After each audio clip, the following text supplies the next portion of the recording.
KUAM News Headlines is presented by Calvo's Insurance, a legacy of trust, serving Micronesia since 1938. Matson and the Adahi Tano program. Cars Plus. Drive home in a brand new 2021 Hyundai Palisade equipped with Guam's only lifetime powertrain limited warranty. Call 477-7807 or visit carsplusguam.com. McDonald's of Guam, I'm loving it, and King's Restaurant, serving your local breakfast, lunch, and dinner favorites for over 45 years.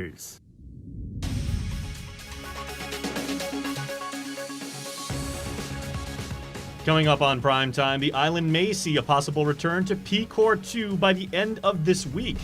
Plus, vaccinations went more smoothly today up at Ukudu High. And witness testimony continued for former Jotnya Mayor Jesse Blas's sentencing hearing. Hafa and good evening. I'm Adriana Cotero.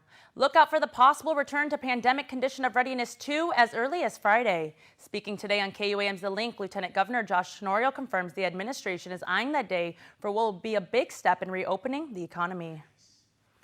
That's not a final. Things can always change, but based on how we've been managing this in the last few months, I would think that Friday might be the time. Should we anticipate bars being allowed open? Not by Friday, but I think but I think it's very possible that there'll be maybe additional occupancy the governor's looking at for some places. So we'll see. Guam briefly returned to P-Core 2 in May of last year, but by August we reverted back to P-Core 1 after a rash of new infections. With public schools gradually beginning face-to-face instructions next week, a virtual informational hearing was held between Guam Department of Education and the 36th Guam Legislature this afternoon. Discussed were how schools are preparing as far as sanitizing and disinfecting classrooms, making sure PPEs are readily available on each campus, and overall how faculty and staff are ensuring they are ready. One of the projects that needs to be completed at the campuses was the installation of hand washing and water filling stations. Also discussed were identifying faculty who will be vaccinated in the coming weeks. Another topic of concern was busing for students. According to GDOE Superintendent John Fernandez, there will be a limited capacity in the bus, social distance will be adhered to, and bus drivers will be afforded the opportunity to get vaccinated. Guam will be receiving more than $140 million from the U.S. Department of Education to address COVID impact. Speaking today on KUAM's The Link, Lieutenant Governor Josh Tenorio says $110 million will go directly to GDOE and $33 million will be under the governor's authority. He was to meet with Education Superintendent John Fernandez to discuss how they can use this money to stabilize education. Our agreement has always been to align what we're doing with the other education agencies and to try and figure out how to give them the tools to help. The other idea I have is whether or not we need to hire additional healthcare staff to help the teachers, certified nurse assistants, things like that. To help the nurses, because a lot of the nurses are telling me that in addition to this pandemic, they're normally the ones that intercept or catch certain things, including CPS reports. A lot of the CPS complaints come from school. And I'll tell you this, the last month, I've been drilling down heavily. Tenorio said the latest executive order specifically mentions that social workers are authorized to conduct home visits. One of the main purposes is to catch up on child abuse and welfare cases, as the normal follow-up has been hampered by the pandemic. In this next story, we head over to Ukudu High, where Public Health administered the Moderna dose 1 to Phase 1C. Thankfully, lines didn't extend out past GRMC, and a total of 600 people were able to join the vaccination. Tyler Matanani has that report. After a rough first week and lines that stretched for miles that forced our island's Manamco to wait for hours, the Department of Public Health was determined to make this week's vaccination process much smoother. They were even able to service an additional 100 individuals in Phase 1C, surpassing their initial 500 mark. COVID-19 Incidents Response PIO Grace Berdalio. So a total of 500 first come, first served today and tomorrow, but today, because our lines are really quick, we did put a call out at 10:20 in the morning that we are taking 100 more seniors. We have all hands on deck, everybody helping to register people with the traffic control, with processing, and with our vaccinators. So we just have more resources. When you have more resources, we can process people through. Along the way, we met Renee Quintant, who last week attempted to get vaccinated 3 days in a row, but to no avail. Luckily today, he didn't even have to wait in line at all. My son said, "Dad, there's no line," so I immediately dropped everything and came over. What time did you arrive today? Oh, about around 10:30. It was fast. Yeah, it was a fast system. They're good. They know what they're doing. We followed Renee on his vaccination journey, who was still able to crack jokes despite getting a needle injected into his arm. Just relax your arm. Put down your arms like when you're sleeping. I was sleeping. Take a deep breath. Okay.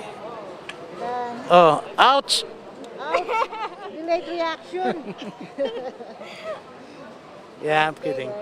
You made it look pretty painless. It is painless. She knows how to inject. You've got a great nurse. Yes. To those that may be discouraged from getting the vaccine due to previous attempts, he gives this message.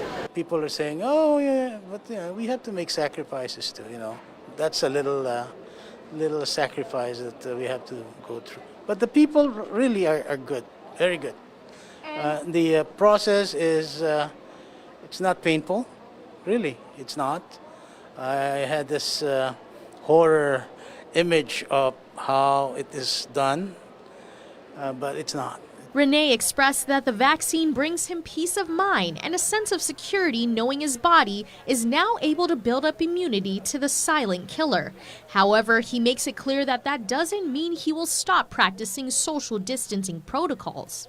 Bordalio also encourages anyone that may be skeptical about the vaccine to do their research. So there's data behind the vaccine. So we do encourage people to look at the data, look at the science, look at what people have been saying, the medical doctors and the scientists. If they're still on the fence, there's a lot of literature out there. They can call 311 option 1 and talk to our nurses, and we can let them know like how it works, how the mRNA works. Over 10,000 of Guam's residents have joined the vaccination thus far. Public Health will continue administering the Moderna vaccine here at the Ukadu campus tomorrow. That same day, they will also begin administering the Moderna vaccine at their Southern Regional Medical Health Center in Inarajan. Reporting for Guam's News Network, I'm Tyler Matanani. The vaccination clinic at Ukadu will begin at 8 a.m. to the first 500 individuals and at 8:30 a.m. up to Friday at the Southern Region Community Health Center for the first 250 individuals. Again, this is only for those in Phase 1C, individuals 60 years and older. Homebound individuals are asked to contact their village mayor to get on the public health priority list. More on the recent Guam Fire Department firefighter that tested positive for COVID-19. As we reported, a firefighter assigned to Inarajan but temporarily assigned to Estimbo had fell ill during work on Friday afternoon. The firefighter was secured immediately from duty and took a test right after. It was confirmed that earlier that same day, the firefighter had received their second dose of vaccination at Ukadu High School. It is not clear if the firefighter had been experiencing symptoms prior to getting the shot. We should clarify that the vaccine does not protect you until approximately 7 to 10 days after the second dose. According to Battalion Chief Ed Chaco, even though firefighters get their vaccinations and have waited the prescribed time, they will continue to follow all infection control procedures that are in place. Knowing that the vaccinations will strengthen their immune system will make them a little more confident while performing their duties. The firefighter is currently in isolation. To date, there have been 13 GFD personnel who have had coronavirus since March of last year. An update on pending COVID-related financial aid. As of Friday, Administration Director Edward Burns says they have received applications and processed a total of 108 bereavement checks. These are $10,000 payments authorized by Governor Lou Leon Guerrero for CARES Act funding for families of those who died as a result of COVID-19. To date, there have been 124 Guam deaths linked to the virus. Meanwhile, Revenue and Taxation Director Daphne Shimzu says they are still working with the Treasury Department on the second round of 600 federal stimulus payments, but she did not have any current updates. Finally, there's no telling if and when the $800 relief payments will be made from the local RISE Act. The governor allowed it to lapse into law without her signature, but in a letter to the legislature said, quote, "The intent is laudable, but as we all know, the government of Guam's finances are limited. An authorization to transfer money from funds that are shortchanged already in the current budget is tantamount to an empty promise," unquote. After 3 days of witness testimony from the government's confidential informant, Brenda Kinian, the district court is making arrangements to extend former Jonya Mayor Jessie Mingiola Blas's sentencing. Kinian's testimony concluded this morning. She was excused from the court. Former Jonya Mayor Jessie Mingiola Blas's sentencing hearing resumed this morning with defense counsel Joseph Rosano cross-examining the government's confidential informant, Brenda Kinian. According to KUAM archives, Kinian entered a guilty plea in September 2018. She testified in court Tuesday that she was charged with extortion by wrongful use of threatened force, violence, or fear, and aiding and abetting extortion under pretense of office and employment. Kinian, along with two unnamed associates, stole $450,000 from the An family in Agate. She testified in 1 month they conspired to steal $75,000 from the An family. The trio told the victims they were protecting them from burglary and further lied with telling them they had an FBI connection to guard them. Additionally, Kinian testified they tried to get the An family to sign a deed of all their Agate property to her. According to the plea agreement, the Ans owned and operated a market in Agate. In April 2018, there were several robberies at the convenience store while the Ans were present. In one incident, Mrs. An's chin was cut by a robber. Documents state Kinian lived behind the market and promised protection for the family. From April 28, 2017 to May 31, 2018, Kinian and others took advantage of the An's fear and trauma from the robbery. When the 39-year-old returns in district court for her own sentencing hearing, she faces a maximum penalty of 20 years behind bars and to pay the $450,000 in restitution to the victims. Hoping for a more lenient sentencing recommendation, Kinian began cooperating with the feds. She posed as a drug trafficker in Blas's federal case. According to court documents, various motions to continue a status hearing for Kinian was made because the defendant continues to assist the government in ongoing investigations with the FBI and other federal law enforcement agencies involving public corruption and narcotics trafficking. This to include Kinian testifying in Blas's case. Blas, who is also facing a maximum imprisonment term of 20 years for pleading guilty to 1 count of extortion. He was arrested in September 2019 for allowing drug trafficking through village mailboxes in exchange for bribes. Through Kinian, the Fed set up controlled phone calls and meetings involving discussions of drug purchases and arranged money transactions, all of which were under electronic surveillance and recorded by the FBI. Rosano heavily questioned Kinian on these cooperation arrangements made with the feds. Kinian testified a female FBI agent searched her each time after meeting with the ex-mayor and stated the feds took photos of the money they gave her to pay Mr. Blas. This included a December 2018 meeting when Kinian paid Blas $5,000 and he handed her back $100. Another instance of a payment of $4,000 to Blas. During Assistant U.S. Attorney Laura Sambataro's redirect, evidence from a March 21, 2019 phone call indicated that Blas threatened to close the mailbox if he did not receive his payment. During the call, Kinian asked Blas to leave it open, stating he has already received $10,000, yet he denied her request. He told her he needed the money for his medical and has no choice but to shut it down.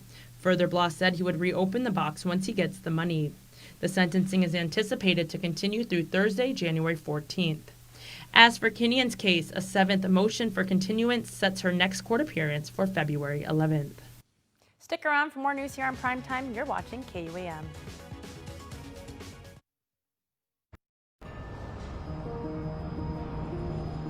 It makes myself and it makes my team members very proud to work for an organization that has been on island for many years with its focus on reliability, dependability, and commitment to the communities that they operate in. Matson's a great corporate citizen to the community. We all benefit from any sort of environmental commitment we make. One of the ways that we do that is with our Adahi Utano program. There's action behind it, and so action breeds commitment. With the Kaimana Gila coming to Guam, this brings a new age and modernization to the island. It's exciting for me because it's a brand new ship and we can carry more freight into the islands. It just shows growth for Guam and Micronesia. Matson would be nothing without its customers, and we hope to continue to serve you for decades to come.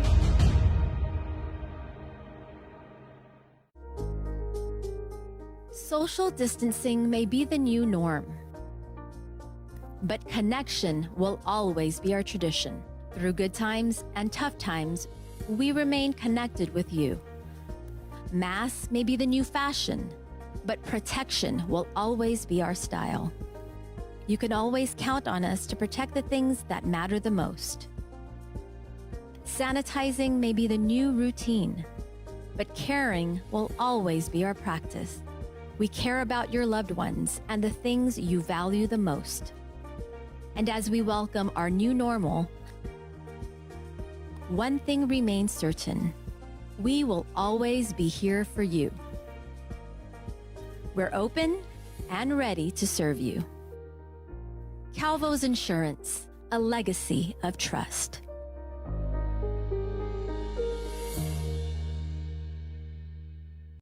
Enjoy honey sesame chicken breast at Panda Express. Be the sweetness. Be the freshness. Be the crispy tender sesame seed perfection. That's how you find your sweet spot. Have it delivered from Panda Express today. Micronesia. KUAM News, winner of the 2020 Regional Edward R. Murrow Award for Excellence in Social Media.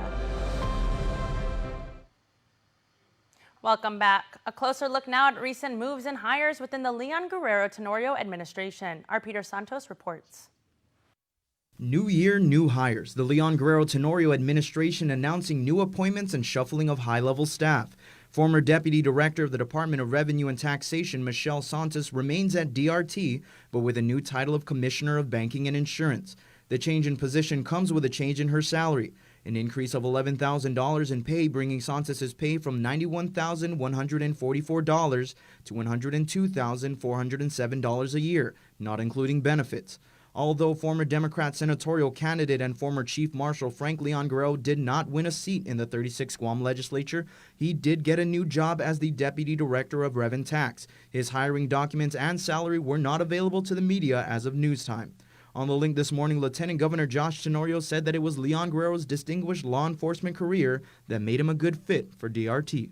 Because he has a law enforcement background, there's a lot of compliance areas in Rev and Tax that we think are going to be improved in motor vehicle, in weights and measurements, even in tax collection and tax enforcement. So there's so many different things that even in Rev and Tax is very important and good to have somebody with a law enforcement background. Adelup also gained another employee as former running mate of gubernatorial candidate Dennis Rodriguez. David Cruz will now be at the head recovery office. Cruz had been at the General Services Agency as the Assistant Chief Procurement Officer. His new position comes with a nearly $10,000 increase, bringing Cruz's pay from $65,623 to an even $75,000. Lieutenant Governor Tenorio also spoke on Democrat Party Chair Sarah Thomas Nedadog's appointment as the Executive Director of the Office of Homelessness Assistance and Poverty Prevention. You know, we had to look and make sure that we recognize that we're getting somebody with a career in human services as opposed to somebody that at this point in her life became involved in chairing our party. And the term's only 2 years for the party chair. She's already halfway into it, but the bigger calling for her is to help us with this population. In regards to her starting salary of $80,000 a year, Lieutenant Governor Tenorio says it's justified. Based on her professional experience and her qualifications and what the nonprofit world would be paying her to run a program, yeah, absolutely. Reporting for Guam's News Network, I'm Peter Santos. And how do we hold members of the government accountable without an established ethics commission? Hopefully we won't have to be asking ourselves that question as the Guam Ethics Commission finally gets the funding to get things started. Our Peter Santos has more. Accountability and transparency, a sentiment echoed by the current administration as well as many members of the legislature. But the one thing that goes hand in hand with accountability is ethics. And according to Shannon Murphy, the Ethics Commission has been on the books for quite some time. Ethics Commission was on the books from, since the 90s, and nobody ever set it up. Murphy says the current administration has finally given them the funding needed to get the Ethics Commission up and running, but they've got quite a bit of work to do before they can start taking complaints. We're going to be working on the SOPs, because right now we don't even know if something happened you think is unethical from 5 years ago, could you complain, or is it only current things that are happening? I mean, there's a lot to decide on and set up. Murphy says she's looking to follow the lead of commissions abroad by bringing the process online. Create a really good website so that you can just go online to the website. This is how all the other ethics commissions in the states are doing it, and the federal government. You go in there and you can read what the rules are, and if you think something is wrong, then you click on that particular thing, and then there'll be a form that you fill out and submit. On top of getting the commission set up with the SOPs and all the finer details, they're also on the hunt for someone to lead the charge. I'm looking for a management kind of a person, somebody who has like 5 years experience, preferably definitely a BA, but even a master's degree would be good. We want somebody who's recognized as a ethical person that would be a good leader for this. According to Murphy, the commission will be accepting applications for the position of executive director until the 15th of this month, with a starting salary of a little over $70,000. For Guam's News Network, I'm Peter Santos. Thank you, Peter. 8 defendants were indicted on Friday, January 8th for separate cases involving possession of a Schedule II controlled substance charges as third-degree felonies. According to the Office of the Attorney General, grand jury proceedings have increased to address cases where felony charges were filed with proceedings suspended or limited due to the public health emergency. For this reason, a grand jury indictment comes down on 8 more drug defendants. Jensen Belga de Velas was charged with possession of a Schedule II controlled substance and possession of a firearm without a firearms identification card, both as third-degree felonies. Jason Leon Guerrero faces possession of a Schedule II controlled substance as a third-degree felony. Jesse Villacorta Borja also faces possession of a Schedule II controlled substance as a third-degree felony. Luke Allen Pangilinan Taitano was indicted for possession of a Schedule II controlled substance as a third-degree felony, expired registration as a violation, and operating a vehicle without a valid license as a violation. Jocelyn Ancy Marie Bloss was charged with possession of a Schedule II controlled substance as a third-degree felony. Jovan Joletti Bradbury faces possession of a Schedule II controlled substance as a third-degree felony and vehicle without identification as a misdemeanor. Jacob Anthony Tajero Meno faces possession of a Schedule II controlled substance as a third-degree felony, expired registration as a violation, and operating a vehicle without a valid license as a violation. Francis Louis Canyo Kalapusan was charged with possession of a Schedule II controlled substance as a third-degree felony. Coming up, sports with Dave Delgado. Keep it here.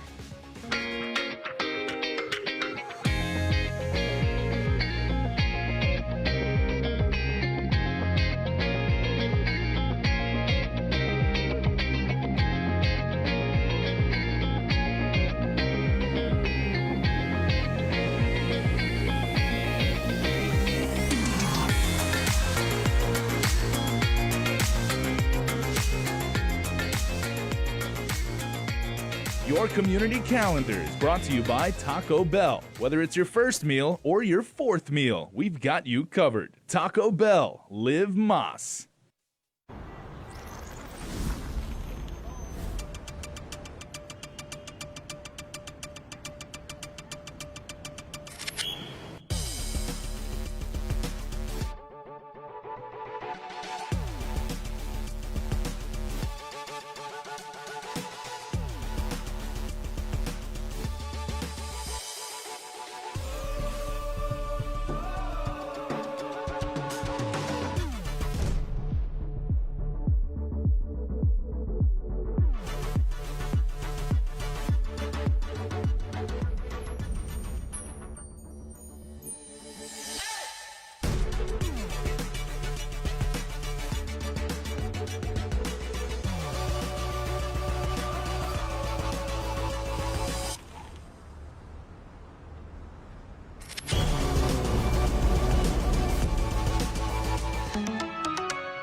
Thanks for the Big Mac. Yeah, thanks for driving.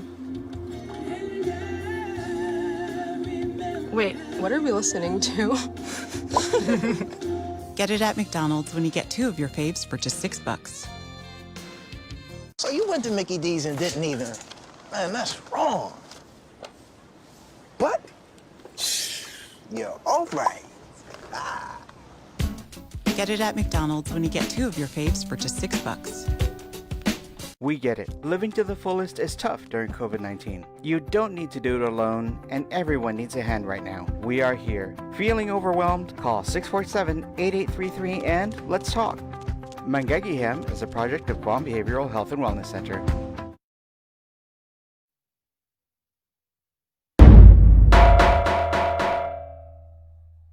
What's up, Guam? Dave Delgado here for In the Zone. Joining me tonight, Simon Sanchez, high school senior, Keikoa Tenorio Tovez. Congratulations on being able to play college rugby now. You're going to take your talents to the next level. Tell us a little bit about the school you'll be attending and what do you know about the rugby team there? Cool. I'm attending American International College. It's located in Springfield, Massachusetts. They're competing in the Division I level, so that's great, honestly. In 2015 to 2017, they went to the East Conference Championship for the rugby league, and I want to join their team and hopefully I could make a role and play a difference. And you'll be receiving an academic presidential scholarship, planning on studying physical therapy. How excited was your family to hear the news that your talents and what you've grown to love and do is going to help alleviate some of that financial burden for your education? We were super excited about everything, man. It was such a great blessing. When I found out I was receiving a presidential scholarship, I couldn't believe it at all. I was so excited but nervous at the same time, leaving my family off island. I've worked so hard for this, and I just want to continue my growth in the game and in knowledge of school and stuff. How is playing rugby on Guam prepared you for playing rugby now at the next level, you think?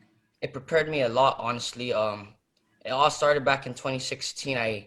My first time ever playing rugby, I went out to Wedding Girl one touch session, and then I fell in love with the sport from then on. The men's taught me a lot through competing at a higher pace, using different ways, different strategy, attacking at different angles. They taught me a lot, and it really helped me playing in the high school league. You were a 3-year starter at Simon Sanchez. You played a big role in helping the team get to the title game. What are you going to remember most during these difficult times, just being an athlete at Simon Sanchez? The thing I remember most is the camaraderie of my team. It was the brotherhood that always kept me pushing through hard times, good times, everything like that. They pushed me to strive for the better. Those guys really played a major role in the game of rugby. My coaches especially, they helped me throughout this whole entire journey, even through this collegiate thing too. They helped me to find different colleges. They helped me put out more applications. They told me to strive for better, and I don't want to let them down. Tell us about how the recruiting process was and how you were able to get into AIC. So it all started, my mom always pushed me to send applications. You're going to go to college. It was a have to. So I sent out as much applications to many different colleges as I can. And then one day, AIC coach just hit me up and said, "Hey man, can we just schedule a Zoom meeting?" And after that, it went smooth from there on out. What do you know about the competition and the schools that they face? Oh, the competition is great back there. One of the teams we'll be challenging is St. Mary's. One of my boys I traveled with for the national team, Matias Calvo, was there. I know he can bring a big punch into the game, and it's always a challenge. Everything is a challenge in life, but it's whether or not you take these challenges and use it to your advantage. You traveled to compete and represent Guam in the third Asian School U18 Rugby 7 Championships in Malaysia. What was that experience like for you? Oh, it was such a great experience just to see the different level of competition back there, seeing what other countries and teams we have to face, see what their skills, their advantages and stuff. But Guam is a very competitive team, and we always been a competitive team. I believe that we can compete with anyone in the world as long as we stay focused and dedicated to the sport and put our hearts out on the field. From now until you leave, what are some of the things you'll be focusing on, getting your body right, and making sure your grades are in place for you to head off island? First things first, I have to graduate school. I'm still a senior in high school, like you said, but grades and stuff, it's always been really easy for me. It's getting the work done right away, turning it in. Then the physical part, I've been working out more often. I've been running more and putting work in. I asked my counselor to put 2 gym classes in for me, so that's double the amount of work. So I'm pushing harder and harder every day. What are some of the advice you have for some of the underclassmen who have hopes of, playing sports at the college level? In years past, this is something that, was far-fetched, but now year after year, more of our student athletes are able to attain playing sports at the collegiate level.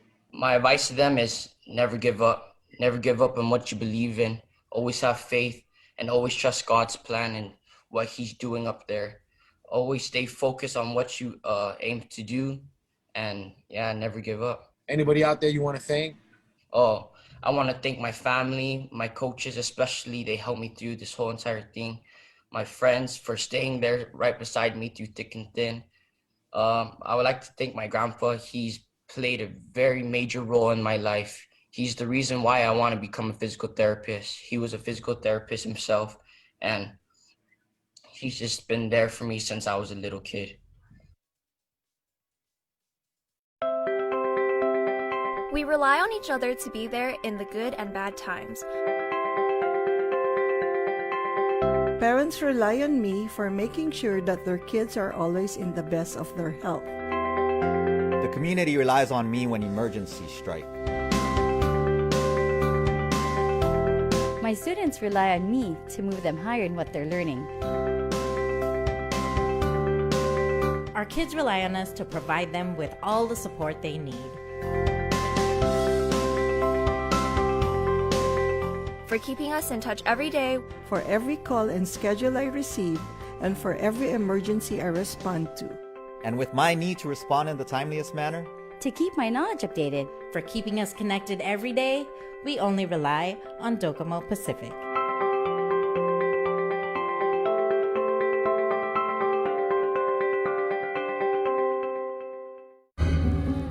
So long, nacho fries. Whenever Taco Bell takes them off the menu, he can't escape the cravings. Nacho fries. Escape your cravings with our nacho fries box. Run to Taco Bell. And before we close out the news tonight, our latest round of birthday shoutouts from the Cold Stone Creamery Birthday Club.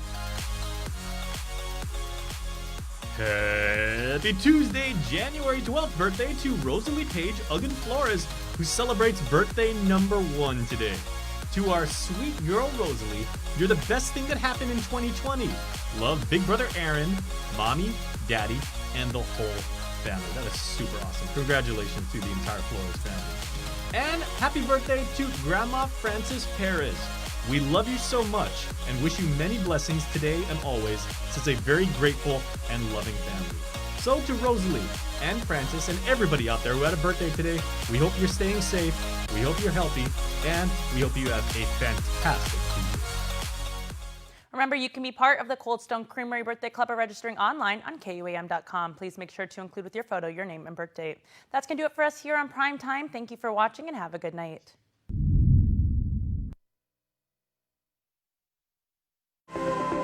Health Check is presented by Island Cancer Center. We'll go over here to this tent